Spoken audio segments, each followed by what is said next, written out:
Nuclear power is safe, low emissions, reliable, and plugs right into our existing grid. Contrary to popular belief, it can be built rapidly, it has incredible energy density, a small footprint, and most importantly, it's really, really cool. So let's go over all the positives about nuclear before I ruthlessly destroy it in my future videos, as this is part of the series where I explain why nuclear is unnecessary. But to give it the best chance possible, we'll start with the benefits. When it comes to safety, nuclear is without a doubt the safest and lowest carbon emitting source of energy we have available. Even using higher death estimates for Fukushima and Chernobyl, nuclear would still be about as safe as hydro. Greenhouse gas emissions are the lowest for nuclear, but all low carbon sources are expected to decrease as the economy decarbonizes as a whole. When we're considering safety and radiation, I really wouldn't be afraid of nuclear energy. It's clear that nuclear power is safe. I won't bore you with definitions, so you can pause the video to read these, but it's broadly split into 4 categories. The first 2 are not a huge concern, while intermediate waste and high-level waste are what we really care about. Luckily, since 1960, the total volume of waste ever produced is about 2.7 million meters cubed,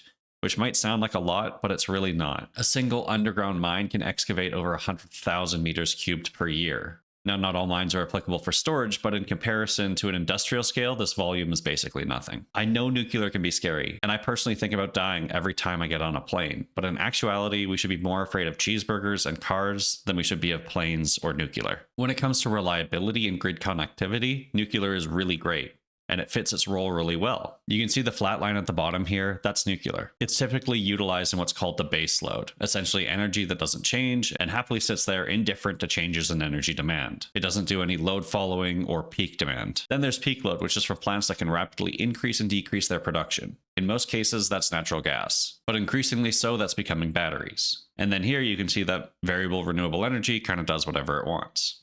Nuclear doesn't care about geography and can be set up anywhere. So when we call something dispatchable, that's what we mean, unlike something like hydro that will be geographically constrained to where the water is. And when we're talking about transitioning away from fossil fuels, nuclear has a clear advantage in that it plugs right into our existing grid. And it has something called inertia. Inertia really helps with grid stability. I'm going to cover in future videos how inertia and grid stability is solved with the use of inverter-based systems. Nuclear also has the advantage for now in the production of low-carbon hydrogen, being around 25% cheaper than green hydrogen, or more. Now moving on to construction speed, this part is a lot more contentious, so I'm going to start with a huge asterisk. But I want to give nuclear the best benefit of the doubt possible. So given supportive institutions of nuclear, it can be built relatively quickly. However, results vary dramatically over different nations. In the US, it's like 12 to 22 years or more. Korea can build out nuclear reactors in less than 10. And when France was building reactors, they were able to get it down to around 7 to 10 years. And this chart does a good job of showing just how variable nuclear is. On the y-axis, we have the years to build a nuclear power plant, and on the x-axis, we have the total installed energy in megawatts. And then the dot color is the year that the construction started. Generally, when we're looking at nuclear, we're looking at the 1 gigawatt case. So we can see that generally speaking, it's going to be in that 7-year range, but it could certainly be as low as 5 or even a little bit lower. And when we're talking about the economy of nuclear,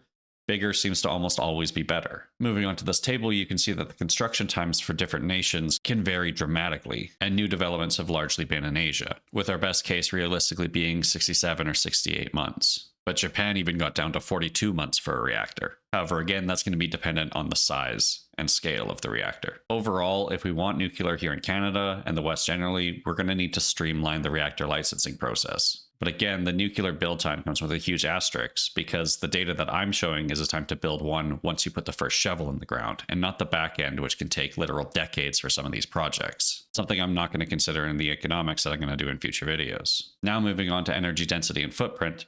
Nuclear, without a doubt, has the highest energy density of any energy source, largely because we're converting mass into energy to run steam engines. On this chart, you can see the range of land area taken up by different energy sources, and nuclear is a clear winner. I will note that these are life cycle footprints, so things like mining and manufacturing are included. I just want to point out onshore wind is a really weird one. It has a huge spread because the footprint of a windmill itself is actually small, but the distance between mills is large. Also, when mixed with other systems like agriculture, the overall land area can be mitigated or shared. A fun fact here is that the Athabasca Basin in Saskatchewan has the highest grade uranium on the entire planet. Overall, nuclear is just really cool. There's a number of new designs that will potentially make nuclear even safer than it already is. It may be able to deal with variability in energy demand, Molten salt reactors are what got me really excited about nuclear when I first learned about it, and we're splitting atoms to run steam turbines. That creates the backbone of some nations' energy sectors. But as much as I'm praising nuclear now and its technical capabilities,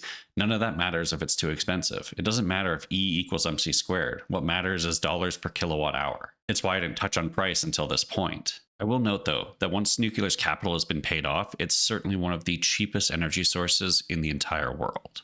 That's why I'll never advocate for shutting down old nuclear power plants if their life can be extended. I've said it before, I think Germany shutting down their nuclear power plants only hurt their decarbonization efforts. Because cheap, abundant power is probably the single most important problem when solving climate change. So join me in the coming weeks where I share my knowledge about this topic, because at the end of the day, nuclear is going to make it or break it based on the economics. Otherwise, feel free to join my Discord and come argue with me on Tuesday nights. Thanks.